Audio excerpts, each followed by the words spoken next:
Here we are, after 10 years. Behold, the 2025 Nissan Armada. A car so large it doesn't just occupy the space, it claims it. This is not just a car, it's a rolling mansion, and today we're going to review it. The story of the Nissan Armada starts back in 2003 when it was first introduced. Now, around the world, this vehicle is also known as the Nissan Patrol, but in North America, it's called the Nissan Armada. From 2003 till 2016, Nissan offered a facelift, new tech features, and so on. And then the new generation didn't come till 2016. And then from 2016 to 2023, they offered another facelift. But one thing I'd like to share with you guys is a very personal story to me. Back in 2023, Nissan decided to offer me an actual Armada for 2 weeks, like a loaner. During this time, my wife and I were expecting our first child. And February of that year, my son was born. So what I'm trying to say with this is that the Armada was the first vehicle that my son rode in, which in some ways makes the Armada a very special vehicle to me. Now, back to 2024, they introduced this, the third generation Nissan Armada, fully redesigned in and out, new engine, new tech features, and a lot more. And that's what we're going to talk about it today. Let's start first with the front end. Actually, my favorite part about this vehicle. It is bold, it is aggressive, it is shouty in some ways. But what I do appreciate about the front end of this vehicle is that I noticed while this was parked beside the second generation is that it kind of remains similar. The theme is still there, the design is still there. What they have done differently is the headlights. If you pay attention carefully, that C-pillar design that they have in the outgoing model, it is here. The difference is now it's moved from here to this side. See, it was here, now it's moving on this side. So they've kind of like flipped it. It also has a very flush design across. We've got a massive grille to make a statement on the road. And then we've got the fog lights at the bottom. Of course, there's new paint choices for this year, but one of my favorites is actually this beautiful red. And in some ways, it kind of reminds me of the Pathfinder. Now, here's one thing that I've noticed with the new Armada compared to the outgoing model. This is less boxy and less curvy at the same time. They've kind of managed to do a 50-50. In the outgoing model, it looked more like beefed up and very curvy and a little bit boxy at the back, but overall just very biffy, kind of like someone that went to the gym and took some serious steroids. This one is a bit more toned down. With this trim, you get 22-inch wheels. Big fan of these because it really stands out. And then we've got the side step, which is fixed. This is not automatic, that pops out with this trim, of course. We've got redesigned side mirrors, which big fan, large enough, but not too big that kind of become annoying on the road. And then we move on to the rear side, where you see a similar pattern to the Infiniti QX80 because the two share their platform. You have this drop-down option with the Armada badge at the top so that people that are passing through, they know that this is a Nissan Armada. They don't confuse it with the QX80. The design is sort of like frameless at the top and then it drops down. This also gives you better visibility. It's a larger window on the third row, which the third row passengers are going to enjoy. You have this beautiful drop-down design for the taillights and the top spoiler, which again gives you better aerodynamics, but also it looks pretty good. And then at the top, the vehicle is equipped with two shark fins. One is for the antenna, I believe, and one is for the camera because this is equipped with a rear view mirror camera. Moving on to the rear end, of course, this is also redesigned for this year, but you see something similar to the front end. The C-pillar design for the taillights remains very much the same. We've got an actual light bar at the top that connects both sides, really nice touch. And then we have the Armada badge in the center, ginormous, so that people driving very close to you behind, in fact, they don't have to drive that close because you can see this thing from 2 miles away. And then we have the trim, in case people are wondering which trim did you buy and how rich you are. Because right now, all these things are getting pretty pricey. And then we've got the bumper at the bottom. Here's one thing I noticed with the bumper. The outgoing model had a giant bumper that went about here. I actually remember the time that I had it as a loaner for 2 weeks, and I realized how much bigger it was. In fact, it was extending about like here. This time they have toned it down, made it a bit more, say, easy to look at, and in some ways it looks more refined. So it's kind of like curvy and a little bit boxy at the same time. It's got a really nice design, but I kind of appreciate the fact that it's made it a bit smaller. That was like way too large out of proportions. Because it is a huge SUV, a family SUV, we want to talk about cargo space. That's pretty important. To open the tailgate, you got a couple of options, of course, through the remote control from inside, or we've got a button there. We also have that hands-free tailgate. You do that. That was actually pretty quick, and I found it easily. That was my first time trying, by the way. And just look at that. This is all my luggage for this beautiful trip. And you can easily see that behind the third row, I can fit this massive luggage here, and I've got my other case as well with my equipment. And you also have more space on top over here, which makes it a perfect family SUV in many ways. You can fit 7, 8 people in the front, and you got yourself a lot of cargo space, which is quite helpful. There's also a couple of buttons that you need to know. On the side, you can lower the vehicle because it has air suspension system in case if it's too high off the ground, and you can also raise it with those buttons. On top of that, we've got power third row and second row, so you can fold everything from here. The door doesn't open fully at 90 degrees, but it's just enough to give you access to the third row and the second row. Now, a couple of things you need to know. The old model, you couldn't move the seat back and forth. Now you can. You can do exactly that. And then you can also do this, pull up, and then push it forward to get into the third row, which it's usually not my favorite thing to do. Let me be honest about that. It's just for someone my height, I'm 6'2", gets a little bit cramped in there, but I'm gonna give it a try just for you guys. I'm actually gonna go on the other side. Okay, here we go. Let's do this. I'm sure it's not gonna be that hard. Okay, it's actually spacious. You can get into the third row. It's not that bad. And here we go, into the third row. I can actually move the seat automatic. Oh, look at that. Can adjust this thing, push the headrest in the back, and pretty comfortable. Tons of space, good lighting here.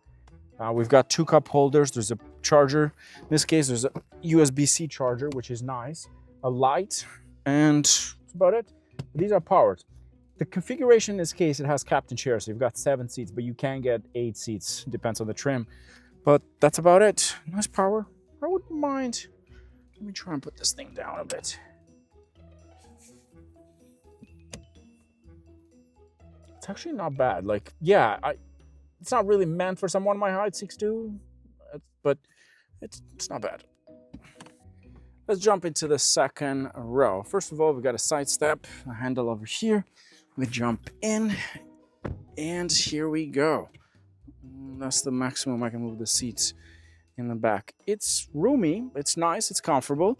6'2", so this should give you an opinion about how much, or an idea how much you get in here. It's pretty comfortable as a passenger in the second row. I could see myself doing a trip 6-7 hours, no problem. Tons of space in the center. We've got 2 cup holders, space for your phone, 2 USB-C ports in here, and then 2 more USB-C in there. These 2 here are for the people in the back as well, the people in the middle, because now this has no captain chair, and very much flat in the center compared to the other model, which was kind of raised and also had that giant arm in the center, which kind of made it useless, to be honest, because it took so much space. This is much nicer, neat.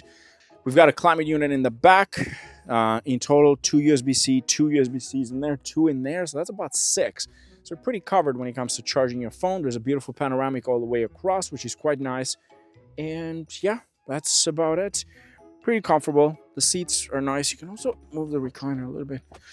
Oh, you know what, man? I'm just gonna take a quick nap here, if you guys don't mind, because it's nice and comfortable. I'm in the middle of nowhere. Here we go. Oh, nature. Okay, let's jump into the front row where the fun begins. First of all, redesigned for 2025, of course. This has got a different interior to the outgoing model by a mile. You notice the difference, but I love a lot of things. But let's start it up first. We've got this beautiful, massive screen, which also, nice touch, that has the cluster on this side, the infotainment on that side, of over 14-inch screen altogether, which is quite impressive. Then we've got a heads-up display, really nice at the top. There is an actual rear-view mirror camera, which is a nice touch. Overall, you notice the difference when you jump in. It's also a bit similar to the Infiniti QX80, which kind of like has very similar design. The difference is that in here you do get a lot more physical buttons, which again, most people are very big fans of that. They like big buttons, which I do too, because it's easy access for the driver, for the passenger, for everybody. I like buttons. I've never been against buttons. I don't know why companies keep getting rid of them. Nobody asked to get them off the actual dashboard. First thing, steering wheel, really nice and grippy. Bit of a flat bottom, not too flat at the bottom. We've got pedal shifters in the back. We've got the reader here. We have these haptic buttons, but also they're pretty smart because they put these little scroll buttons on the side, which are not straight, but positioned in a way that your thumb is actually playing around with it, which is quite nice. The infotainment display, of course, it is the cluster. It's also new for this year. It's got a new layout here. You can also switch the screens. Which one do you want it to use? So for example, you can press the button. That means that you can use the scroll button for the infotainment, which is quite nice. So you've got two options in this case. The next thing is it's got a built-in dash camera in case you want to take a picture of the outside, inside. You can also record. It's got a camera right at the top over here. You can take a photo. Here you go. That's the inside camera, as you can see. Really nice and sharp, and that's my camera right here, and that's your outside camera. You can actually take a photo from your phone in case if you forgot something, which is quite impressive. So in case, let's just say you left your phone, your bag, or whatever, you can actually connect to the onboard camera and then take a picture and or take a look at it on the inside. You've got front camera. This is the rear camera in there. You can switch back and forth, but it's showing you two, front and back side. You can also record audio because it does have a microphone on the inside, which is quite nice. In this case, it does have a full 360 camera, which is very helpful. This one also has the off-road camera, which shows you the front side. So it's kind of like a virtual reality of the front end, or a completely visible the bottom side if you take it off-road, which is nice and handy. We've seen that before, not extremely rare feature, but it's something that we've seen in high-end vehicles, and it's nice to have it in here. There's also a 3D option of the vehicle. You can move it around. It was about time that Nissan did update this thing because it's been old for a while now. So this is a nice touch. You have like multi-cameras all around. We have the front camera, as you can see. Look at that. So it's very visible. You can move your wheels left and right. It shows you the front side. So if you go off-roading, for example, comes in real handy. Big fan of it. And you've got a fisheye off the front end. It shows you the sides, left and right, which is nice. And you've got a full bird's eye view, or a 360 view in this case. Really nice and handy. Big fan of this. Then you've got the actual infotainment, which is kind of like an Android base. It has built-in Google Maps, so you don't really have to connect your phone. You can use this one, but you can still get like Google services. Like for example, that one. Nope, didn't want to talk to you. Built-in apps as well, your maps, Nissan service, and so on. Amazon Alexa. We've got interior lighting with this. Got ambient lighting in this case, different colors, Pro Pilot Assist, and you also have a sense. There you go. You can change the bottom part. I wasn't talking to you, Google. Climate unit as well. You have it touchscreen. For here, you also have buttons in here to control the fan speed, the temperature, heated seats, ventilated seats, and you also got massage seats with this, which is nice. And then we've got the rear, which you can control from here. I wish they would have offered a third row climate unit. That I think would have been ahead of competitors. Would have been nice, because the third row, yes, it's not big enough for me, but most people are not my height. So you could probably fit someone under 6 feet, which is nice. You can control the heated seats in the back from here, the fan speed, and you can also lock it in case if you have kids, which is very helpful. We have audio system. Now the audio system, it is powered by Klipsch. To be honest, first time I heard about this company was when I got the Infiniti QX80, which kind of shocked me. I never heard of it, but essentially it's a very high premium audio system. So no more Bose for this vehicle. Now it's Klipsch, which is quite nice. You also get that with the bottom trim, which is very nice because you're paying quite a lot of money for this.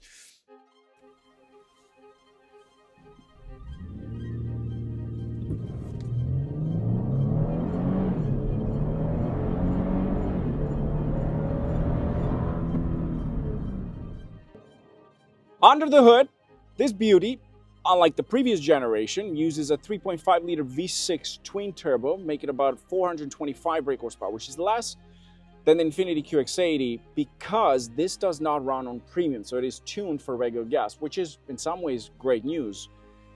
At the same time, it uses an automatic transmission. It is four-wheel drive. Quite impressive with this engine. I'm very impressed what they've done with it. You put your foot down and the thing just wakes up like that. It's got the power, it's got the comfort. Here's other things that they have done to this. Now offered with an air ride, which is fantastic for day-to-day highway ride. Perfect. And another thing I noticed with this vehicle is that unlike other models, like for example the Chevy Tahoe, the Suburban, and the rest of them, this has very little body roll. And we were driving today around very twisted road to see that chassis move. It's not stiff, but you don't feel the same body roll as the other model. Like for example, the Suburban, you notice that right away. The Cadillac Escalade is another one. Even though they're on air ride suspension, you feel the body roll. This has got more agile and not necessarily stiff, but more balanced chassis and the right quality overall. It's super comfortable. Another thing you notice, the cabin noise is not quite as loud as you would expect it, since it's not the Infiniti QX80. Someone my height as a driver, I'm not sitting too high, not too low. I will say this is very close to my favorite sitting position, which is the Range Rover, whether it's the Sport or the large size. This is very much like that. It's comfortable. My knees are positioned perfectly. It's got a really nice ride. The steering wheel is light. It's nice and grippy, easy to control, very direct. One thing that I don't like about this car that I've noticed is the turning. One thing that I don't like about this car is actually the turning signal. When I go, like, I'm gonna press right and I want to turn it off, you're supposed to do it once and then that's it, not all the way down to turn it off. Sometimes I do that and it doesn't turn off. Maybe because I need to get used to it. It's a different design, different system. As a driver, you also enjoy all the functionality in this vehicle. You've got buttons, easy to use. I love the big scroll button for the driving modes, for the heated seats, ventilated seats. I also have my massage seats on, which you can turn on by the side. Also, the passenger with this highest trim gets massage seats for that price level. It's comfortable. You don't feel too high off the ground. At the same time, you don't feel like you're on the car, you're in the car. It's got a really soft suspension. And one question that I asked about that suspension system is, how does he calculate the softness and the stiffness? Is it based on camera? Because some manufacturers use the front camera to detect any imperfections on the road, any bumpy area, to avoid that harsh ride.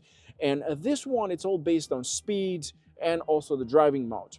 So based on that, it will tell you exactly, it will change the softness and the stiffness of the suspension system. The base models do not get an air ride. It's a standard shock absorbers, I'm assuming, which are not adjustable. But in this case, you can also adjust the height in the vehicle. You can also, there's a button right here, you can do auto. And it also adjusts the actual system itself. The high ride is adjusted automatically when you go onto the highway for better aerodynamics, which is super important. Now, you'd think because it's not a V8, it might not be as zippy or doesn't pull that hard. In fact, it is actually quite capable.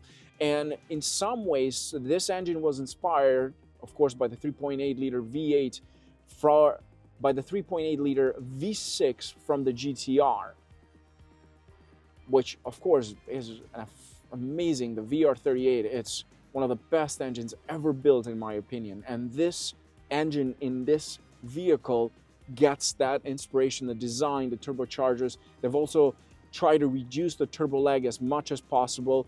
The other thing is you do get manual mode, so in case if you want to go off-road, you can actually put it into manual mode and you can shift yourself for better power if you want that instant power delivery to the wheels.